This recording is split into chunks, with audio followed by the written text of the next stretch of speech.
o seu Evangelho libertador. Então, meus amigos, hoje nós temos aqui uma presença muito especial, doutor Delano, que veio aqui prestigiar a casa, prestigiar a todos nós. E a gente aproveita a oportunidade para informar também que o amigo doutor Delano, logo mais, através do Facebook, no Grupo Espírita Virtual Caminho de Luz, ele estará passando uma mensagem para nós. Nós já mandamos o convite no grupo, mas vale a pena reforçar. Então nós vamos ao nosso assunto de hoje, Setembro Amarelo, o mês dedicado à valorização da vida. E especialmente o dia 10 de setembro é o Dia Internacional de Valorização da Vida. Mas nós podemos dizer a vocês que dia de valorização da vida são todos os dias de nossa vida. É sempre. E aí a gente traz algumas notícias boas. Primeira é dizer a você que você é muito importante. Você é muito especial. Você não é dono e nem dona do mundo, mas é filho ou filha do dono. Já pensou que honra? Ser filho daquele que é o Criador e o dono de todo esse universo. Percebemos a nossa dimensão? Isso é muito grande, muito grande. Por isso você é muito especial. E uma outra notícia, meus irmãos, é a seguinte: existem organizações dedicadas a pesquisas, às estatísticas, e afirmam algumas dessas entidades que, de acordo com o desenvolvimento das campanhas de valorização da vida, desenvolvido pelas religiões e também por outros órgãos ou outras organizações, como por exemplo Alcoólicos Anônimos, que tem salvado milhões de vidas no nosso planeta, houve uma redução do número do auxílio na cifra de 36% a 38%. E isto é uma notícia boa. Mas temos mais outra notícia boa.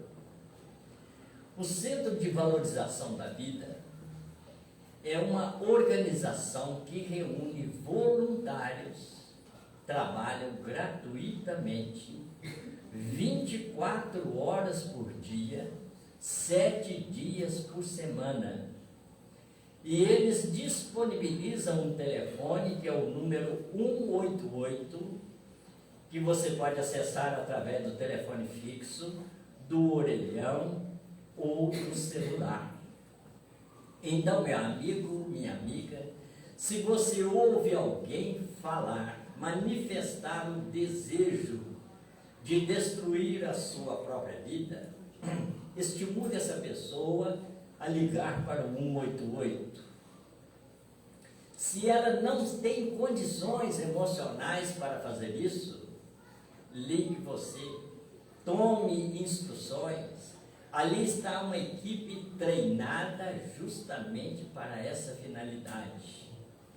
Eles vão te dar orientação, vão te dar diretriz de procedimentos para que esta vida não se perca. E vida que nós estamos falando aqui é a vida do corpo físico, porque a vida real jamais poderá ser destruída, né? Mas nós recomendamos também a você, se você é visitado por essas ideias atravessadas, ligue você também, ligue em favor de você mesmo. A vida é o bem mais precioso que nós temos aqui na Terra. É a oportunidade que o Senhor nos oferece para o processo do nosso crescimento. Então, por isso, enfrentar com coragem é muito importante. É muito importante para todos nós. E aí, meus amigos, tem esse símbolo aí da corda, né? O símbolo terrível da desistência. Mas eu não quero. Eu não quero. A minha escolha é viver. Viver. Viver a grandiosidade da vida. E hoje nós queremos convidar a vocês para que possamos fazer uma análise de algumas vertentes, de alguns ângulos que levam o indivíduo a desistir. Evidentemente que não pretendemos esgotar o assunto, porque o assunto é muito vasto, lembrando que a psique humana é extremamente complexa, não é mesmo? E a gente fica sempre na expectativa de que outros oradores possam abordar outras vertentes também, como por exemplo, a grandiosidade do Livro dos Espíritos, ao trazer para nós uma consciência nova, um sentido novo para a nossa própria vida. Então, meus amigos, hoje, com o desenvolvimento da ciência, principalmente quando a psicanálise desvela novos horizontes de conhecimento da criatura humana, a cada vez vai ficando mais evidente que muitos dos desequilíbrios emocionais de hoje, eles têm a sua raiz, o seu nascimento ainda no processo gestacional, né? A influência sobre uma criança durante o período pré-natal, perinatal e os primeiros anos de vida serão decisivas na determinação de seu futuro emocional e na formação da sua personalidade, Nós temos diversos pesquisadores desta área da psicologia pré-natal, né? E, inclusive, a própria humanidade começa a descobrir o feto, a quem o Dr. José Raimundo Lippe, que é nosso conterrâneo de Belo Horizonte, vai chamar a sua majestade o feto. O Dr. Thomas Verne, que é um pesquisador canadense, autor desse livro fascinante, A Vida Secreta da Criança Antes de Nascer, ele vai nos dizer o seguinte: a ideia que uma mãe faz da criança que carrega dentro de si é de suma importância. Seus pensamentos, seu amor por essa criança não nascida, ou sua rejeição ou ainda ambivalência determinam a profundidade, a amplidão e a capacidade emocional desta criança no futuro. Então, a rejeição ou indiferença, né? Ou mesmo a ambivalência, são extremamente terríveis para qualquer um de nós. Imagine, por exemplo, nós chegamos aqui na Fraternidade Espírita Chico Xavier, entramos, ninguém dá uma palavra com a gente, ninguém nem olha para o nosso lado. E ainda escutamos alguém cochichando. Será que a hora que ele ou ela vai embora? É uma mensagem terrível. E a nossa criança percebe esta mensagem, quanto também percebe a mensagem ao contrário. Porque imaginemos aquele dia que a gente acorda triste, deprimido, com a avó atrás do toco, como se diz aí no popular. Mas você encontra aquela pessoa que te dá um abraço e te diz assim: eu gosto de você. Que mensagem positiva, que mensagem poderosa, porque não tem vó atrás do toco que suporta, não tem depressão, não tem tristeza que aguenta esse impacto tão forte desta energia. Eu gosto de você. E então, amigos, conforme nós dissemos, né, a humanidade começa a descobrir o feto. E então, essa pesquisadora, doutora Alessandra Piontelli, que é da cidade de Milão, na Itália, e ela escreve um livro fascinante intitulado De Feto à Criança, onde ela registra diversos processos gestacionais, acompanhando com a utilização da tecnologia, da ultrassonografia, da ecografia, com equipamentos muito avançados. Então ela vai percebendo a movimentação das crianças, isso tanto nas gravidezes singulares quanto também gemelares. E ela então passa a anotar os movimentos, as reações destas crianças. E ela vai nos dizer que o feto registra e reage às nossas mensagens. E dentre os diversos casos que ela cita, uma gravidez singular de uma menininha, e a menininha era do tipo assim, muito alteirinha, ela gostava de ficar brincando com a placenta, puxa para cá, puxa para lá e tal, até que começou a provocar um descolamento, houve um sangramento. Ela atende a mãe e tem uma conversa muito séria com a menininha. Olha só, danadinha, se você não se comportar, se você não ficar quietinha, você vai matar a sua mãe e você vai morrer em consequência, porque você está dentro da barriga dela. E ela continuou acompanhando a criança, percebendo que ela permaneceu quietinha até o momento do nascimento. Nós estávamos conversando com uma psicóloga de Ipatinga, e ela nos narrou um outro caso. Ela nos contou que tem uma amiga, e já de uma larga convivência, e essa amiga acabou ficando grávida. Não se sabe se era o casal que estava grávida ou só a esposa, né? Porque existem essas situações. Então, em determinado momento, a amiga confessa para ela que estava muito frustrada porque não conseguia de jeito nenhum ver se o seu desejo seria satisfeito, porque ela desejava muito ter uma criança do sexo masculino, mas todas as vezes que fazia ultrassonografia, a criança estava de costa. Aí essa nossa irmã, psicóloga, espírita, que conhece todos esses processos, não é que o psicólogo espírita seja superior ao outro, mas é que ele tem acesso a um nível de informação muito mais amplo. Então ela vai informar que a criança nasce de acordo com as necessidades da criança e não de acordo com aquilo que nós queremos. E trabalhou bastante esta mãe com esse diálogo. E então a mãe muda a sua postura mental e passa a amar incondicionalmente a sua criança.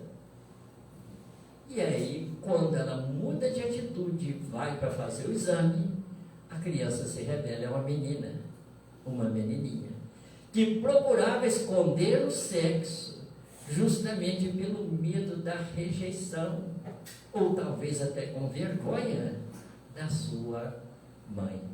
Então, com isso, demonstra claramente que a nossa criança percebe perfeitamente a nossa mensagem.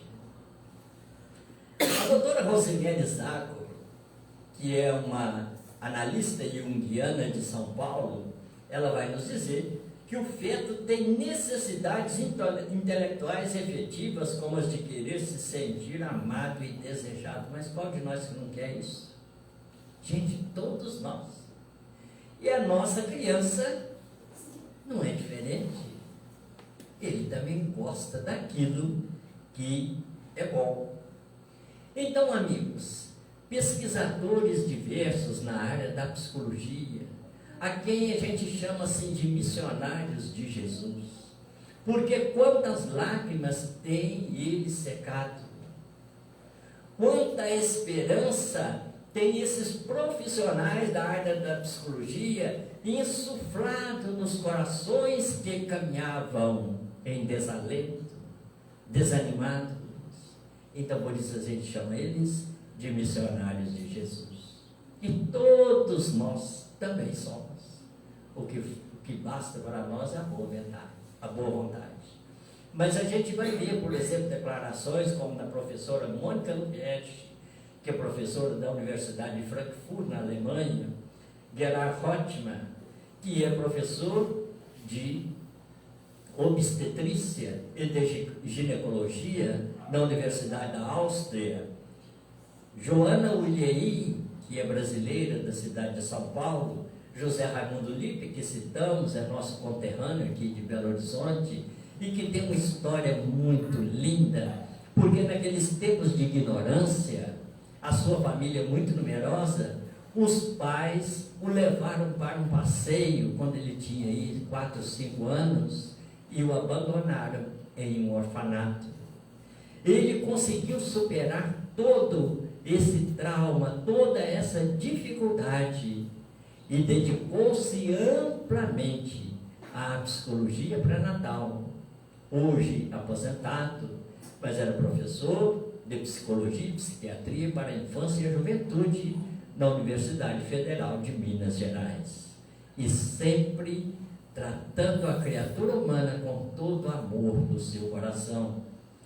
Mas a gente vai ver também outra mulher fascinante, que é a Eleanor Luzes, que é do Rio de Janeiro. Inclusive ela tem um videozinho que está no YouTube sobre o parto. Dr. Peter Freberg, que é professor também da Universidade de Uppsala, na Suécia. Todos eles são unânimes em afirmar que filhos rejeitados são inseguros, frágeis do ponto de vista físico e emocional, adoecem com maior frequência, sofrem de depressão, surtos psicóticos e ideias suicidas. Ideias suicidas. Então, meus amigos, a gente vai verificar assim já um movimento no sentido de tentativa de fugir da vida, quando eles já nascem com um sistema imunológico deficiente. Hoje, como a epigenética ganhou um impulso novo, a epigenética é exatamente esse estudo que está além da genética, com o projeto Genoma, com a psicologia transpessoal, essa compreensão passou a ser muito mais ampliada. E então hoje, todos os profissionais da área médica são unânimes em afirmar que as nossas emoções têm uma influência muito grande sobre o nosso corpo, determinando estados de saúde, de equilíbrio ou estados de enfermidade. Então esse bebê rejeitado, quando ele nasce com um sistema imunológico deficiente, isso claramente fica para nós que são as emoções que estão neutralizando o próprio processo do desenvolvimento do sistema imunológico. Então, por isso adoecem com frequência, sofrem de depressão, porque, meus amigos, ninguém suporta ser rejeitado. Todos nós temos um impacto muito forte ao sermos rejeitados. Então, tem surtos psicóticos, evidente que o indivíduo está num estado de desequilíbrio e ideias suicidas. Nós estávamos conversando com um amigo de uma cidade vizinha sobre esse assunto e disse: agora eu entendo por que a minha filha age desta forma. Nós temos uma filha adotiva que biologicamente é filha de uma mulher de rua, uma moradora de rua. E ela veio para a nossa companhia assim que nasceu. Mas durante o período da gestação, essa mãe maldizia a criança, rejeitava, xingava, excomungava. Um verdadeiro desastre emocional. Então esta menina veio para a nossa companhia, foi criada com todo carinho, com todo amor. Mas quando ela começou a falar, só falava em morte. Quando começou a caminhar, ela falava que ia se atirar da sacada do prédio onde a gente morava. Foi necessário fazer uma barreira muito criteriosa para se evitar o acidente. Hoje ela está com 40 anos, é casada, mãe de 2 filhos. Mas a ideia do suicídio não a abandonou. A depressão é uma constante em sua vida, de tal modo que ela tem que ficar sempre sob vigilância. Nós constantemente estamos escalando de tal modo que ela não fique sozinha. Então a gente vai perceber o impacto emocional para esta moça, que foi gerado, que foi nutrido a partir do processo gestacional, porque a criança sabe perfeitamente aquilo que nós estamos pensando sobre ela. Ela recebe essas nossas mensagens. E a gente diz assim: papai, acompanhe o nascimento do seu filho. Não só o nascimento. Naqueles tempos de ignorância, quando a mulher ficava grávida, porque a mulher ficava grávida sozinha, né? O homem só servia para fornecer o material genético. A maioria das vezes, o marido não dormia no quarto com a esposa. Ao contrário, aproveitava-se daquele período para ir se esbaldar nos bordéis. Quantas vezes nós já vimos isso acontecer? Então hoje, gente, nós vivemos um momento diferente. Um momento em que, graças à ciência, graças aos novos conhecimentos, eles vão nos levando a um patamar de consciência muito mais elevado. Então a gente diz aí para o papai, acompanhe a mamãe. Desde os primeiros exames pré-natais, você deve estar junto. Porque, na maioria das vezes, a mulher vai sozinha, não tem apoio. E lá, quem decide como será o parto é o obstetra. E sendo que quem vai ter o filho? É o obstetra? É a mãe. Então, ela é que tem a preferência no planejamento do parto. Se ela vai se dedicar a exercícios especiais para que o parto possa ser normal ou não, se ela vai tomar anestesia ou não, é a mãe que decide. E o esposo, o pai, deverá ser o apoio desta mãe. Lembrando, inclusive, que nas novas concepções não existem mais mulheres grávidas, mas sim casais grávidos. Porque os dois compartilham a tarefa. Evidente que o homem não gera criança, mas ele deve ser o apoio para a mãe e também para o bebê.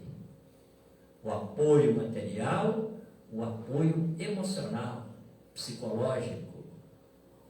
Porque, meus amigos, muitos abusos acontecem dentro das salas de parto. Muitos.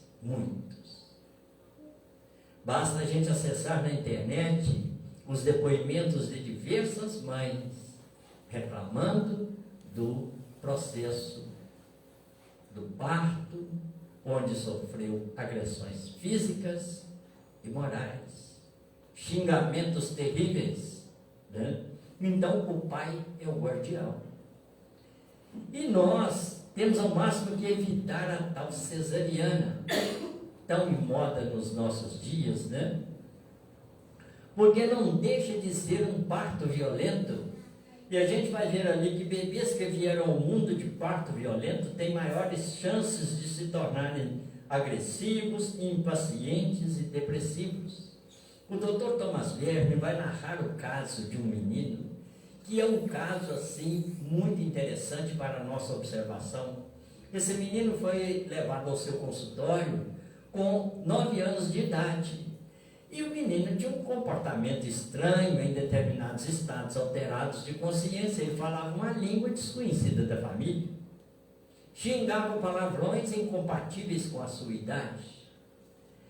Sempre em estado depressivo e alimentando a ideia suicida.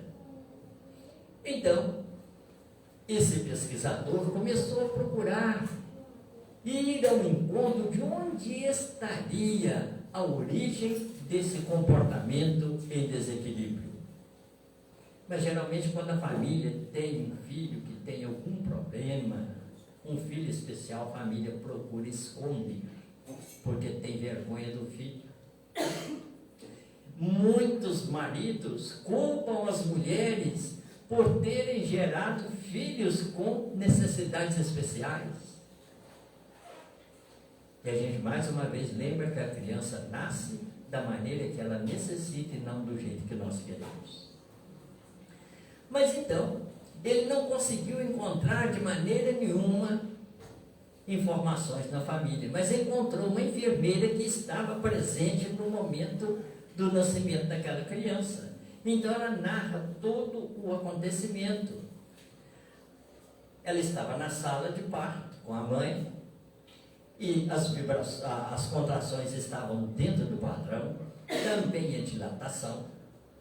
Quando chega o anestesista e não interroga nada a mãe, desconheceu totalmente a presença da enfermeira e foi logo aplicando anestesia. É um ato violento, arbitrário. Isso causou um impacto emocional na mãe, fazendo com que o parto paralisasse. Chega o obstetra, tome a ocitocina sintética, que é o hormônio que estimula as contrações uterinas, e tome a ocitocina e nada da criança nasceu. E então, tanto o anestesista quanto também o médico passaram a xingar a criança e xingar a mãe. Fato muito comum dentro das salas de parto. O doutor Delano, que traz um coração puríssimo, ele não acredita muito que essas violências acontecem, mas acontecem muito, muito mesmo. E então, aí começa uma sessão de violência maior ainda, verdadeira tortura, porque aqueles 2 brutamontes passam quase que a subir em cima da barriga da mãe para que o neném nascesse de qualquer maneira, e o neném não nascia. E os xingamentos estão ali.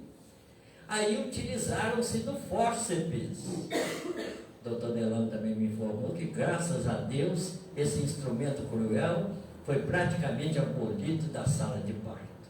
Porque, para aqueles que não conhecem, o fórceps é como se fosse uma tesoura, só que na ponta tem 2 conchas que agarram a criança pela cabeça e aí sai na marra, né?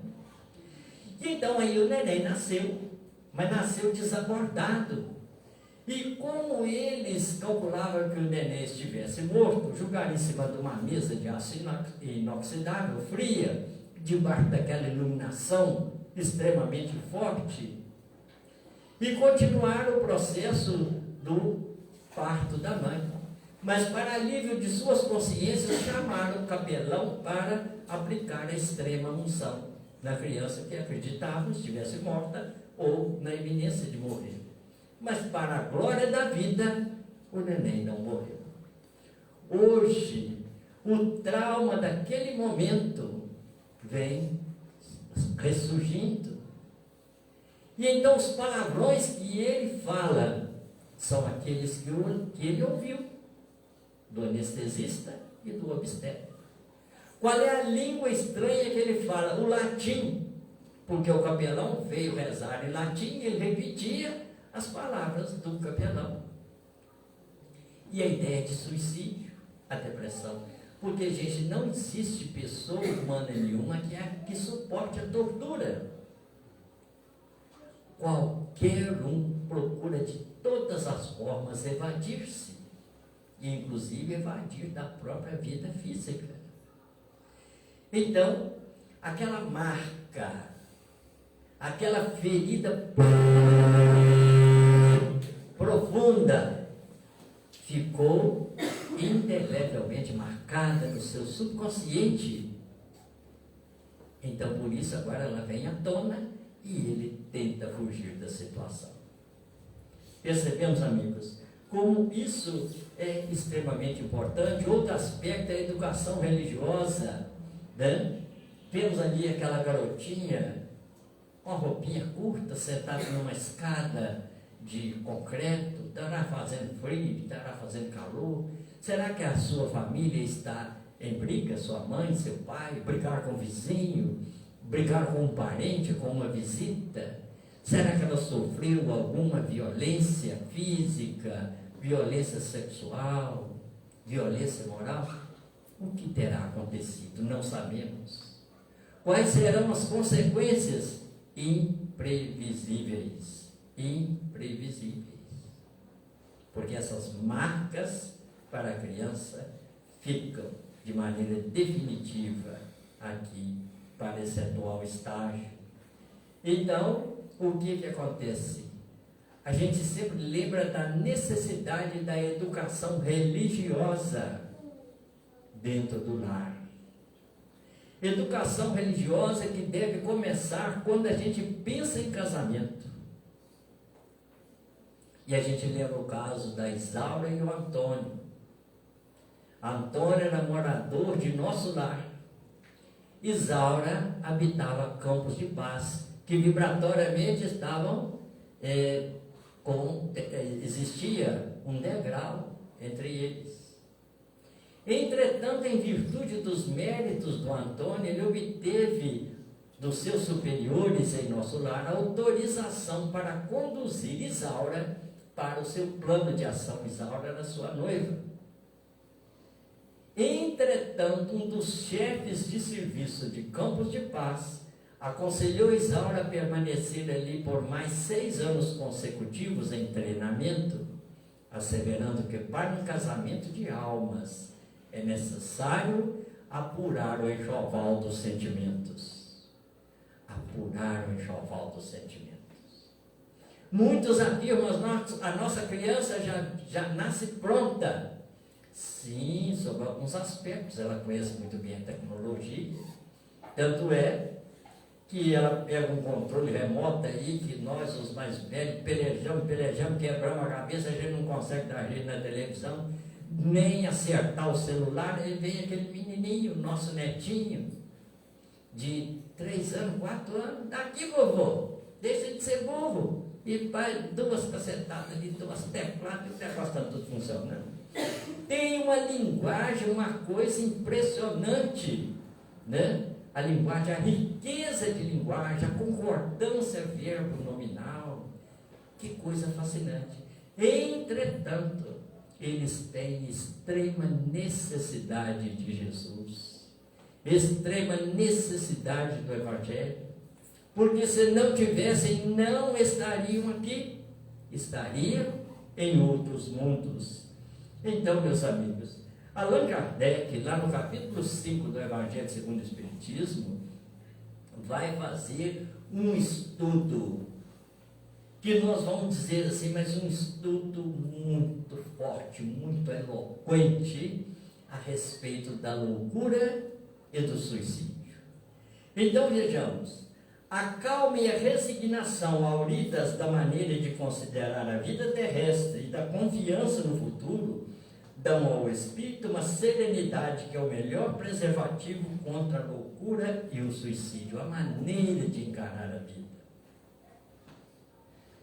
Aí no item seguinte, na sequência ele vai dizer: o homem recebe com indiferença e até mesmo com alegria os reveses e as decepções que houveram desesperado noutras circunstâncias. Ora, aquele que está certo de que só é desventurado por um dia, e que melhores serão os dias que hão de vir, enche-se facilmente de paciência, só se desespera quando nenhum termo divisa para os seus sofrimentos, só se desespera. Gente, e o que é o desespero? É a ausência da esperança. é a falta da esperança. E a gente pergunta, que esperança poderíamos encontrar fora daquele roteiro traçado por Jesus? Existe alguma outra perspectiva, algum outro caminho? Ah, mas tem as outras religiões. Eu sei que tem. Muitas mensagens, muitos livros na Índia, como por exemplo o Bhagavad Gita, o Senda-Vesta, o livro tibetano dos mortos, o livro egípcio dos mortos, o Alcorão. Mas todos foram trazidos para a humanidade pelos missionários de Jesus. Todos. Então Jesus, por isso, ele disse, eu sou o caminho, a verdade e a vida. Então, amigos, é a esperança.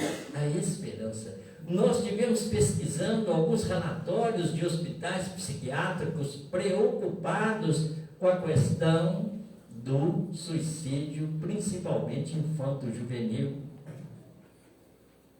E eles apontam como a causa primeira que leva o indivíduo à desistência é exatamente a falta de esperança.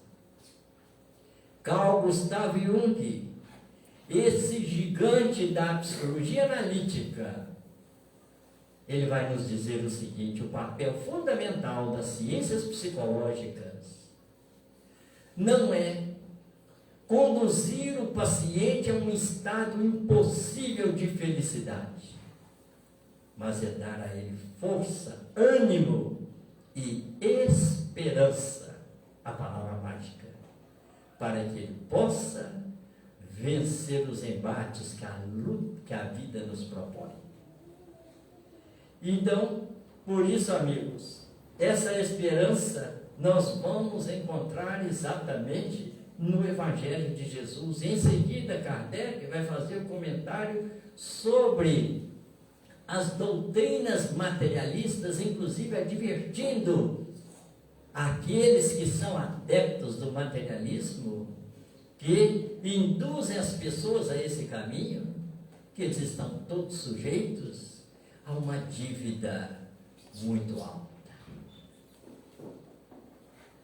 A doutora Nise da Silveira é uma psiquiatra brasileira, ela desencarnou em 1999 e hoje escreve através das mãos iluminadas da Iraci Campos de Noronha, ali no Seja Barra, no Rio. E ela escreve para nós um livro fascinante intitulado Reconstruindo Emoções. E ela tem um capítulo especial intitulado Egoísmo, quando ela adverte aos pais, a todos nós, sobre a utilização da tecnologia no nosso meio familiar, esses desafios nas relações familiares. E o assunto é tão empolgante que nós recebemos um convite lá na Flórida, nos Estados Unidos, para nessa próxima quinta-feira fazer um estudo sobre esse capítulo, porque ele é muito importante. Então vamos ler juntos. A criança desde muito cedo já está exposta à televisão por muito tempo, à internet, o smartphone, o iPad, games, etc. Esse acesso precoce à tecnologia tem causado diversos tipos de distúrbios, não é alguns, são diversos, relativos aos atrasos cognitivos, à ansiedade. A ansiedade é o primeiro passo na direção da angústia. E da angústia para a depressão, falta muito pouco. Mas continuando, aos atrasos cognitivos, à ansiedade, ao déficit de atenção, à maior irritabilidade, ao excesso de descontrole com o sentimento de raiva, à dificuldade no aprendizado, à rejeição à atividade física. Gente, a atividade física é fator primordial para o nosso equilíbrio. não só do corpo físico, mas também do nosso equilíbrio emocional.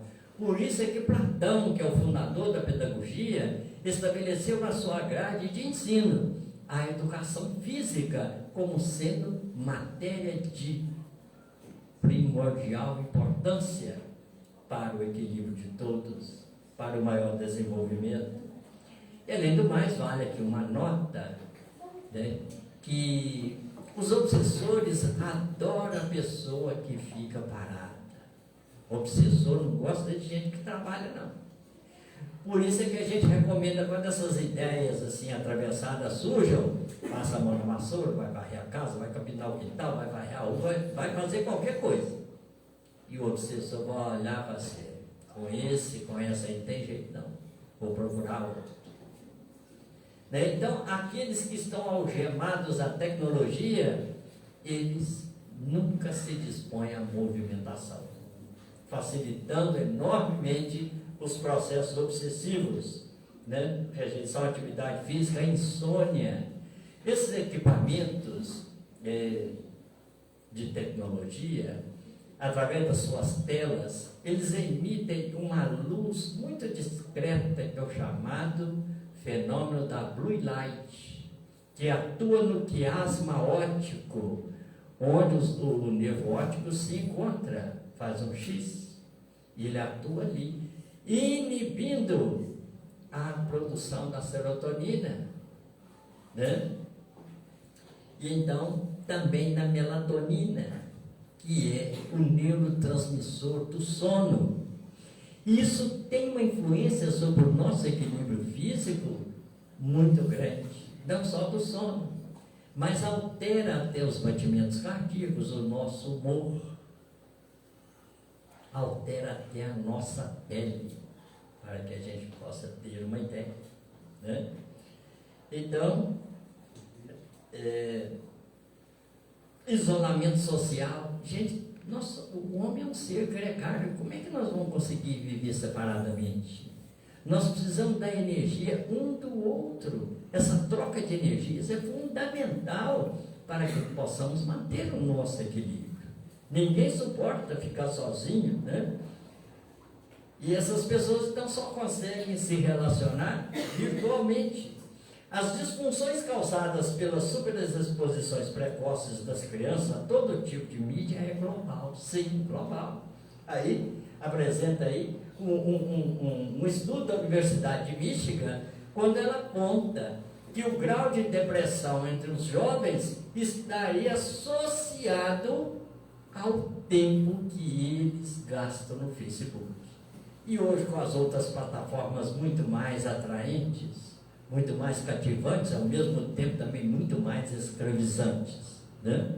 A gente percebe que a pesquisa é um pouco antiga. O quadro tem se agravado de tal forma nos últimos tempos, com alto índice de risco, que a Academia Americana de Pediatria, Sociedade Canadense de Pediatria, juntamente com outras entidades, porque não é só nas Américas, mas na Europa também, na Ásia, né? Eles vão advertir para os prejuízos que podem ser causados na área de neurologia, psiquiatria e psicologia. Mas a doutora Anísio vai nos dizer, mas parece que os pais, eles não estão preocupados com isso. Porque nós vivemos uma vida louca, gente, que a gente tem uma necessidade de trabalhar, né? O casal, não é só um ou outro, né? Os dois precisam trabalhar, ganhar dinheiro, gastar com compra. A gente vive naquela rotina, trabalha e vai para o shopping, gasta e volta, com outras necessidades, precisamos trabalhar mais para ganhar dinheiro, e a nossa criança vai ficando relegada, vai ficando para lá. Não é isso que acontece? Aí a gente vai ver situações como daquela apresentadora canadense que chega em casa e a sua garotinha de 4 anos diz: mamãe, eu te vi na televisão, mamãe. Viu, filhinha? Vi, mamãe.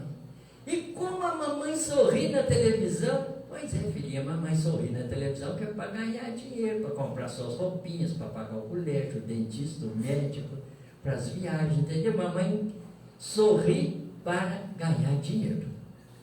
Entendi, mamãe. E quando a mamãe quer ganhar para sorrir aqui em casa? Porque às vezes, gente, no convívio social, nós somos verdadeiros doces de coco. Mas quando a gente chega em casa, parece uma mula ferrada dos 4 pés. A gente já começa a distribuir coisa até o tempo. E abandonamos a nossa criança. Essa criança que está ansiosa pelo carinho, pela atenção. Papai está cansado, meu filho está estressado. Toma aqui o seu notebook, vai brincar lá no seu quartinho. Deixa o papai ver o jornal, o jogo de futebol. E a gente não sabe dos prejuízos. Mamãe quer ver a novela, toma, meu filho, seu smartphone, vai brincar lá no seu quartinho. E o que vai acontecer, gente? Né? Algo terrível. E eles dizem assim, não, mas a criança precisa de se familiarizar. Nada disso. Vai falar mentira no outro lugar.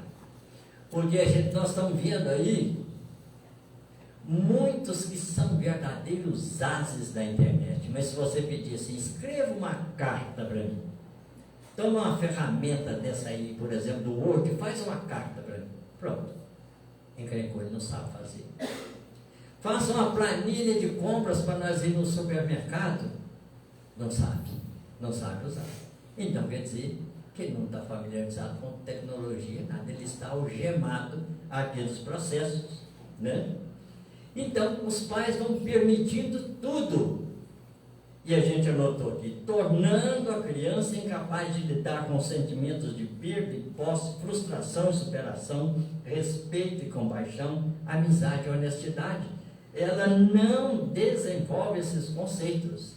Ela está acostumada com tudo na mão. Quando ela vai para a convivência social, a sociedade não tem compaixão e vai dizer não. É o momento que a nossa criança se desespera. Aí vamos ver relatórios, por exemplo, de um psicólogo, amigo, que narrou o caso de uma garota de 14, 15 anos que se cortava com estilete na região da virilha. Depois ela vestia a roupa para que ninguém pudesse ver. E ele perguntou para ela, minha filha, por que você é tão cruel com você mesma assim? Por que você agride dessa forma a você mesmo?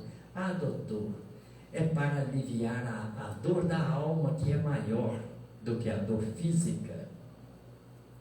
Porque nós preparamos essa criança para ser vítima. Nós a transformamos em vítima. E não existe algo que seja tão desastroso para qualquer um de nós do que o vitimismo. Não existe algo tão desastroso. Pequenas tarefas.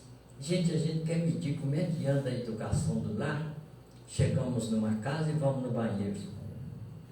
Aí a gente vai perceber claramente. É a torneira com as calcinhas, cueca pendurada, os chinelos jogados para todo lado. Porque nós não habituamos a nossa criança a desenvolver as suas tarefas, as suas responsabilidades. Quando eles participam, primeiro eles vão perceber essa dinâmica, vão ter muito mais respeito, autoconfiança e principalmente ter esse sentimento de pertencimento. Eu sou forte, porque eu pertenço ao clã lá do Chico Xavier de Leopoldina, por isso que eu sou forte. Porque se eu ficar sozinho, o primeiro vento, eu não sei quantas cambalhotas eu vou dar. Então, assim, pertencimento é muito importante.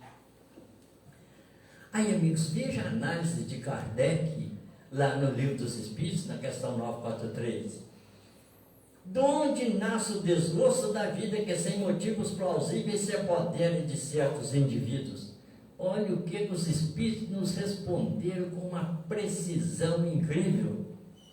Efeito da ociosidade. Eu não gosto de trabalhar, não gosto de se movimentar. Da falta de fé e educação religiosa dentro do lar. E também da sociedade. Temos tudo. A vida não tem sentido, não tem nada, não tem nenhum atrativo de conquista. Aí veja a questão 945. que se deve pensar do suicídio que tem como causa o desgosto da vida? A resposta dos espíritos é dura: insensatos.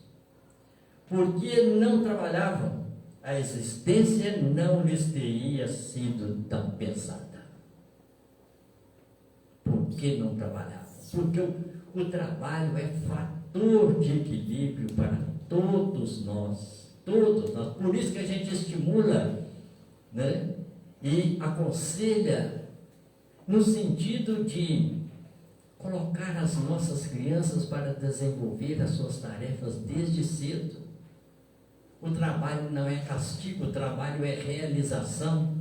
Por isso, o nosso famoso poeta Olavo Bilac, em um momento de grande inspiração, ele vai dizer: tal como a chuva caída fecunda a terra no estio, para fecundar a vida o trabalho se inventou. Gente, isso é o máximo. Para fecundar a vida o trabalho se inventou. Feliz aquele que pode orgulhoso dizer: nunca fui vadio. Se hoje eu sou venturoso, devo ao trabalho que sou. É preciso desde a infância ir preparando o futuro. Para se ter a colheita é preciso trabalhar.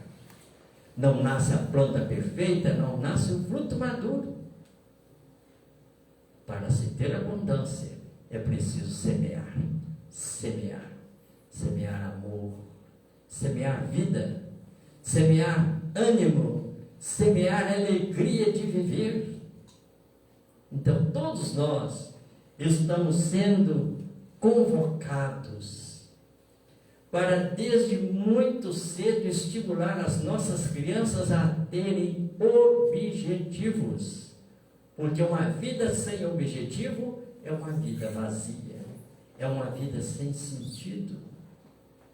Nós temos pesquisado muito a respeito do alcoolismo, da drogadição, não só no meio espírita, mas também interrogando os sacerdotes católicos, psicólogos, psiquiatras, monges budistas e outros líderes de religiões sobre quais os motivos que levam o indivíduo à drogadição, ao alcoolismo tão terrível, que produz o maior número de suicídios no nosso planeta. E todos são unânimes em afirmar que é a vida sem um objetivo. Então vamos fazer o nosso planejamento esse ano de 2023. Vou ler as obras do Emmanuel, Paulo Estevão, há 2000 anos atrás, 50 anos depois, Renúncia, e vou fazer diversas palestras aqui no Chico Xavier. É um projeto. Temos um projeto.